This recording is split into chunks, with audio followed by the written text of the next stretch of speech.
Good evening. Tonight I'm going to program a MTD7 Magic timer for you. I have plugged this timer in. It didn't come on. Not many of you would experience this type of problems. What you would do then is just plug the unit in. Most of the time you'll hear a clicking sound. All you have to do is press the master clear button in softly, and the timer should switch on.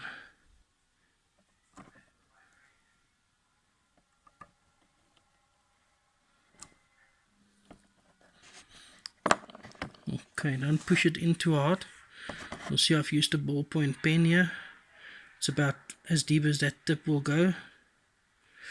Okay, now I'm just going to try and do this quick to keep the video short.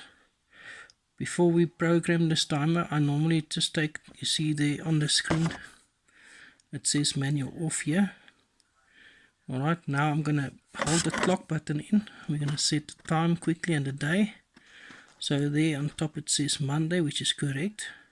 If it wasn't, we would hold this clock button in, press the week button simultaneous, holding the clock button and press the week button and cycle through to the day that you need it to be on, which is today is Monday.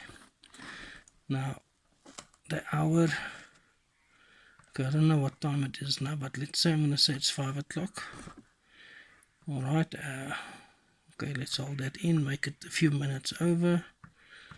5 + 5 on Monday. So now what we're going to do next is we're going to set the timer. Alright, so now to program this unit, we're going to press, it has to stay in off mode where it is when you program as well. Press 1 on. Now we want it to go, let's say, the whole week. We press that button until we see Monday to Sunday. Then we press the hour on. So it says 1 on, Monday to Sunday, 1 o'clock. Press timer again, goes to 2 off. Now you see there it defaults to a Monday. You have to do this week process again to light up Monday to Sunday.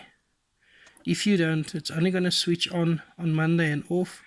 On Tuesday it's probably going to come on and stay on. It will not switch off until Monday afternoon again.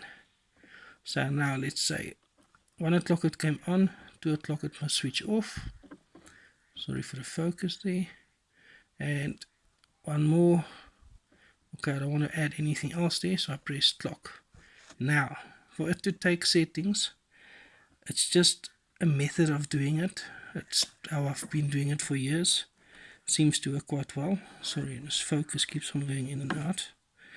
You're going to press this button here. It says auto, manual on. Now, whatever is connected should run immediately if you do this. This is how you also override the timer. When you're done here, just press it back to manual off, and then once to auto, then it will take your settings.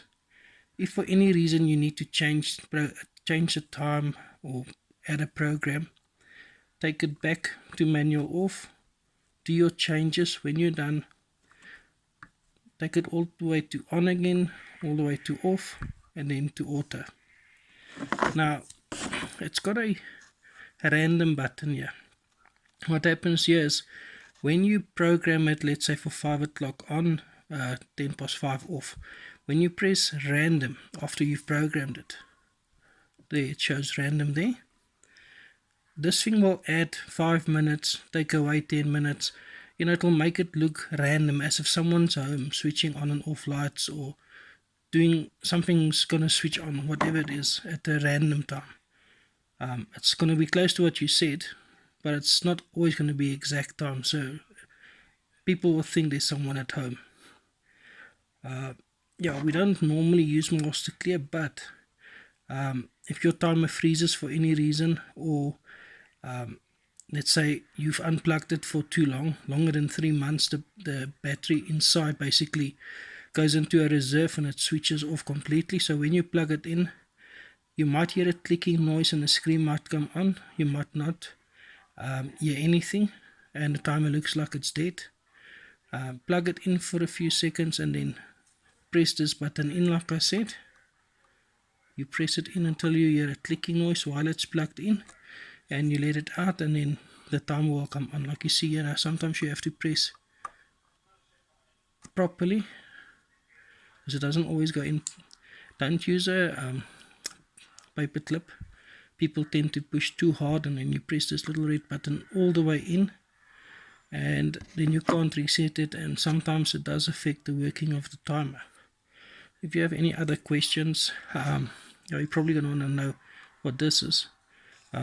If you go in where you've programmed the timer, alright, and you've got a time set there, but now you don't want to use that anymore. You can either clear the time or recall the time. That's all it's there for. But yeah, that's how you do it. This is the MTD7. I hope I've helped you.